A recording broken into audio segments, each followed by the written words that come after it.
Claytopia is a paint-your-own pottery custom design gallery and studio. Here you would actually choose what pieces you'd like to paint, decorate, or personalize. I actually got started at Claytopia in my senior year of high school. I had moved up here from Florida in the middle of my senior year in the hopes of opening my own retail store. My idea for the store actually ended up being quite like the store 3 doors down faces. So I was a little disappointed, but I did have to take a few physical classes at Northampton High School. And upon doing that, I registered for a school-to-work program, which required some sort of an internship. Through the internship, I was able to get a job here at Claytopia. I think I was 17 or 18, and they started me literally scrubbing the toilets and dusting the track lighting and cleaning everything.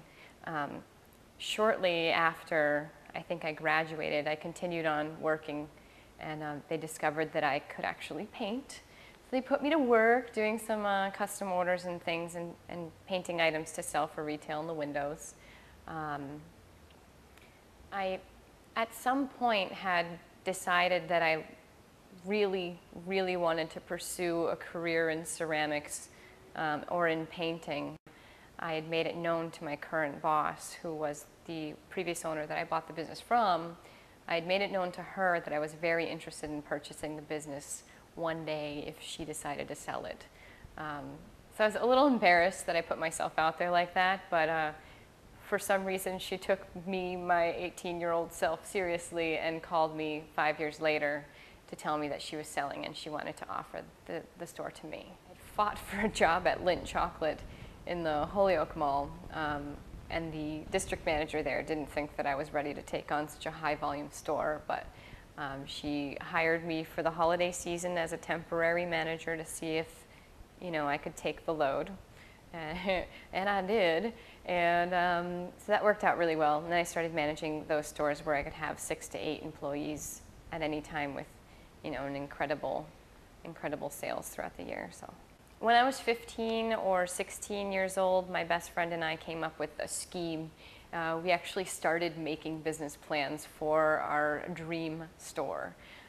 Together, her and I, we were going to make or create some sort of fun, hip, swanky gift clothing furniture store. When I was 15 or 16 and Michelle and I started working on our business plans, they started off as just plans, little sketches and ideas, what we would sell, how to find them.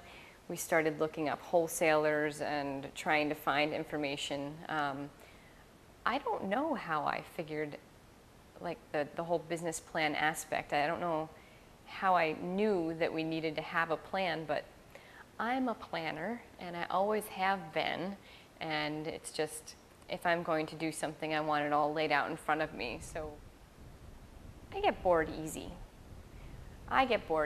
So the hardest part of being in business is keeping yourself entertained, because if you are bored with your job, your customers are probably bored with your store. And so the challenging part is finding new aspects to introduce to the business. I just recently introduced the pottery wheels and a couple of wheel throwing workshops to introduce people to make their own pottery and to start teaching them how that works. And I also am working on getting mosaics in. But really the challenging part is keeping it evolving, is to keep the business moving forward and not to get stuck. And to have, it sounds funny, it's challenging, but you have to have a good time. You have to enjoy what you're doing, because if you're not, the customers will see this. So the hardest part, again, would be to keep it evolving, keep it changing, and keep yourself engaged as well as the customers. The things that I love the most about owning my own business, or owning a business such as Claytopia, is that there's so much room for inspiration and growth and creativity. I love that I can come in one morning and paint pictures of flowers, and then come in the next day and paint on a ceramic skull, whatever I want. I can paint and do whatever I want and still inspire people. Aside from the creativity aspect, the absolute best is creating relationships with my customers, with the families, with the children that come in and paint and I get to watch grow up. Downstairs at Claytopia is where the pieces that are painted upstairs will actually take their final shape. Once painted upstairs, this is how they will actually look. They'll have this kind of chalky, rough feeling to them.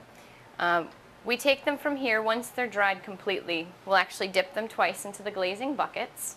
And once those have dried, we'll load them into the kilns over here.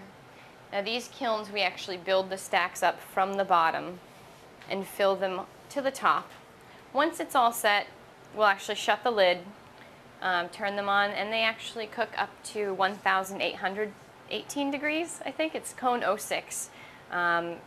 Maybe it will take up to 8 hours to heat up and then maybe 16 hours to cool down. Once they're actually cooled down, we can then unload them, and we set them aside, organize them, and put them into bags for the customers to make sure that people get exactly what they painted. But this is one of my favorite parts of the job, is to get to see what everybody's done and what you've helped people paint throughout the week. It was frustrating being so young and being a woman walking into a general bank and talking to a loan manager who I really didn't feel they took me seriously.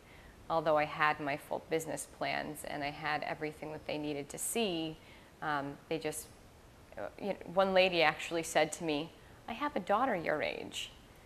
And I didn't know what to say. I was like, well, what's she doing? I got really frustrated, but really stuck it out. And a small business especially, there's not a whole lot of money to be passed around to delegate. I don't have a bookkeeper, I don't have an accountant, I don't have a payroll company. All of these things I have to maintain and take care of myself, as well as hiring and managing my employees and doing all of the ordering, updating websites and taking care of ads and setting up summer camps, and everything falls on me. When I purchased the business, the entire store was off-white eggshell, the whole thing. The pottery is off-white eggshell.